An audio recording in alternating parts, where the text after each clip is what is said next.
What's the significance of Kittur Revolt of 1824?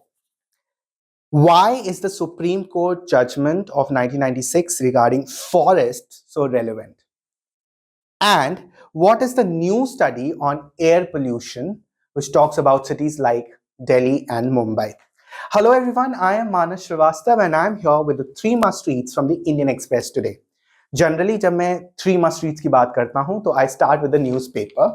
But today I am going to start with an online article from indianexpress.com from the research section. Now this particular article which I'm going to talk about is with the title The Rani Chennamma's Revolt Against British and How It Inspired a National Campaign for Women's Rights by Srijana Siri. Now, this particular research article is important for 2 important reasons. Firstly, ये जो current चीजें हो रही हैं वहां पे उसके बारे में बात करता है and it links to history, and definitely secondly because of its historical reason.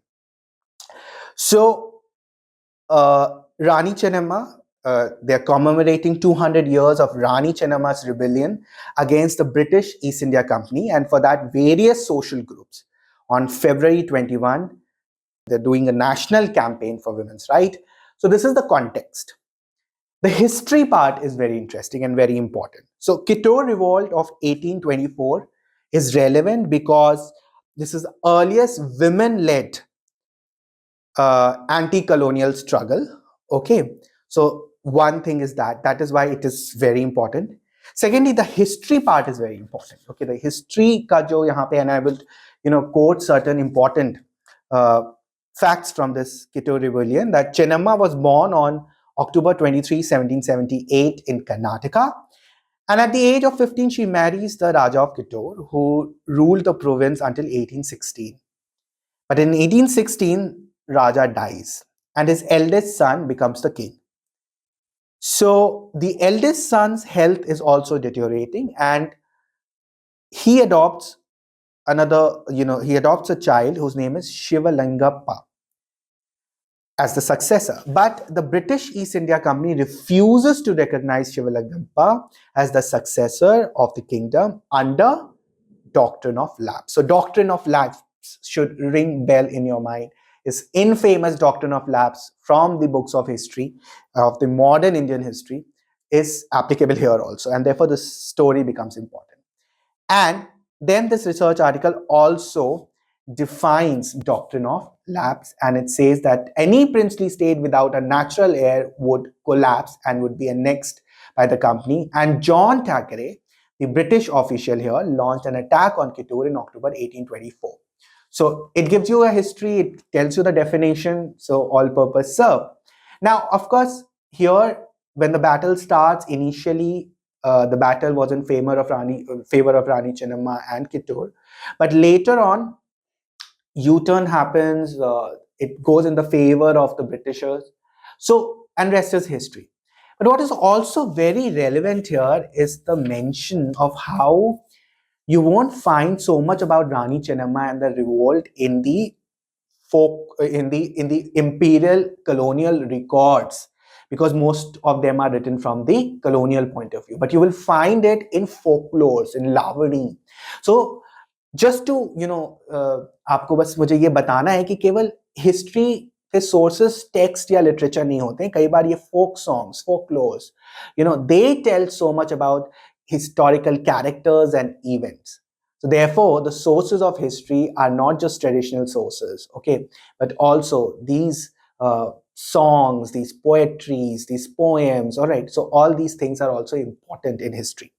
Now, another thing I want to draw your attention to is this question that why some history figures or history characters become so prominent, important, and so relevant in our memories, and the others do not. For example, Rani Lakshmi Bai of Jhansi, everybody knows about her so much. But when it comes to Rani Chennamma, why? Why not? So it's just not a surpassing statement, but when you read this research article, experts tell you some historical reasons behind it. Therefore, you must read this particular article, which was my first pick from today. Now, coming to the second pick from today, the second pick from today is from the explained section of the Indian Express, the famous explained section where there is this interesting explainer on environment issue written by Jay Majumdar with a very powerful headline, which is defining forest, saving them. Okay, this headline tells you a lot. But the excerpt goes in a little detail, tells you that what is this particular explainer about. It says that the Supreme Court said that the forest should be defined in accordance with the judgment it passed in 1996. फिर the second line here is कि this assertion questions the government's argument for amending the Forest Conservation Act. Now, excerpt दो चीज बताता है, एक तो forest conservation act और उसमें अमेंडमेंट किया गया, but then there is a 1996 judgement जो कि इंपॉर्टेंट है. तो एक्चुअली तीन पार्ट है स्टोरी का. द करंट सुप्रीम कोर्ट का डायरेक्शन, उसके पहले the amendment in the forest conservation act in 2023 और उससे पहले 1996 का जजमेंट. तो ये तीन कड़ियों को जोड़ता है, इसलिए ये इस आर्टिकल को, इस एक्सप्लेनर को इस तरह से समझिए. तो जो सबसे लेटेस्ट है वो सबसे पहले बता दिया गया है that the Supreme Court has directed governments to follow the broad and all encompassing definition of forest as laid down in the 1996 judgment in the T.N. Gauravarman case until a consolidated record of all kinds of forests across the country is prepared. So the case name is mentioned here, which you should keep in mind. और ये क्या कहा जा रहा है, supreme court ने कहा है कि जो ये ब्रॉड डेफिनेशन है 1996 जजमेंट द्वारा, उसको अभी माना जाए. अब we'll go one step for backward, where FCA को अमेंड किया गया था 2023 में, और the statement of objects and resolution for the forest conservation amendment bill 2023 को जो पास किया गया था both houses में, the government said that the applicability of FCA has been widened by the judgment of Supreme Court का 1996 case. So what did there was this actual statement, and I quote, subsequent to the said judgment, the provision of the act were applied in recorded forest which had already been put to various types of non-forestry use, thereby restraining the authorities from undertaking any change in the land use and allowing any development or utility related work. Okay, this said, but when you come to skip a paragraph and come to the next one, it says, as a remedy, the amendment made the FCA applicable only to notified forest and lands that were identified as forest in government records. तो ये amendment किया गया था और यहाँ पे forest को केवल जो नोटिफाइड फॉरेस्ट है उनको केवल फॉरेस्ट की मतलब दृष्टि से देखा गया, उसको सीमित किया गया वहां पे. बट 1996 जजमेंट जो है by J.S. Verma and Justice B.N. Kripal said, and I quote, the word forest must be understood according to its dictionary meaning. The description covers all statutorily recognized forests, whether they are reserved, protected or otherwise. Okay, so it's all about the definition of forest. And so ये तीन चरण हैं जो मैं आपको बताना चाहता था. और इस आर्टिकल को, इस एक्सप्लेनर को पूरी तरह समझिए. It talks about various aspects. इसका जो फाइनल मैटर है जो हियर किया जाएगा वो जुलाई में किया जाएगा for the final disposal as mentioned in this explainer. तो ये ongoing story है, अभी आगे भी relevant रहेगी कुछ महीनों के लिए.